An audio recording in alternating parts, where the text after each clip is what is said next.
आजचे दैनंदिन मानना. परमेश्वराची स्तुती असो. नवा दिवस नवी आशामध्ये तुम्हा सर्वांचं स्वागत आहे. घेऊन वाचूया रोमन करांस 1:17. नीतिमान विश्वासाने जगेल. नीतिमान विश्वासाने जगेल. आज परमेश्वराचं वचन आपल्याला सांगत आहे. तर नीतिमान कोण? जो येशू ख्रिस्तावरती विश्वास करतो तोच नीतिमान. आणि जो नीतिमान परमेश्वर बोलतो की जो विश्वास करतो तो काय करणार? जगेल. जसं आपण बघू शकतो नूहाच्या काळामध्ये जेव्हा लोक खूप पाप करत होते, पण एक नीतिमान कोण होता? तो नूहा होता. त्याने परमेश्वरावर विश्वास केला. म्हणून काय केलं? परमेश्वर बोलला की मी 40 दिवस 40 रात्र वर्षा टाकून हे पूर्ण पृथ्वीतलं सगळं काही मी नष्ट करून टाकेल. पण परमेश्वराची दया कोणावरती झाली?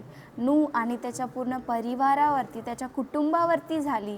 तर त्या नूहाने परमेश्वरावर विश्वास केले. जसं परमेश्वराने सांगितलं तसं त्याने जहाजाला बनविले. खूप लोकांनी त्याची निंदा केली, हे पावसाचा वेळ नाही, काही नाही, तू कशाला बनवतोय?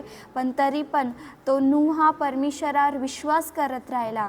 त्यामुळे काय झाले? त्याने विश्वास केले आणि त्याचा पूर्ण परिवार, त्याचं पूर्ण कुटुंब वाचलं गेलं. जसं नव्या नियमामध्ये पण आपल्याला सांगतो की तू विश्वास कर, तुझ्याद्वारे तुझं पूर्ण घराणा, तुझं पूर्ण परिवार उद्धार पाहिल. तसंच जसं नूहाने विश्वास केला आणि परमेश्वराने तिच्या पूर्ण कुटुंबाला वाचविले, त्यांना जीवनदान दिले.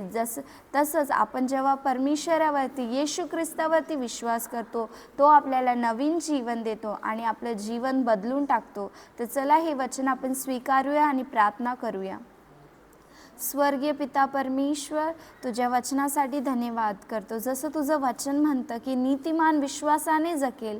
जसं नूहाने परमेश्वर तुझ्यावर विश्वास केला आणि तो जगला आणि त्याचं कुटुंबसुद्धा जगलं परमेश्वर, म्हणून तुला धन्यवाद करतो राजा. पाहणाऱ्या प्रत्येक व्यक्तीला परमेश्वर तू विश्वास दे राजा, कारण की ख्रिस्ती जीवनाचा पाया म्हणजे विश्वासच आहे. आम्ही तुझ्यावर विश्वास करतो परमेश्वरा आणि तू आमच्याशी प्रेम करतो म्हणून तुला धन्यवाद करतो. तू आम्हाला नवीन जीवन देतो परमेश्वर, म्हणून धन्यवाद. येशूच्या नावाने प्रार्थना ऐक माझ्या स्वर्गीय पिता. आमेन.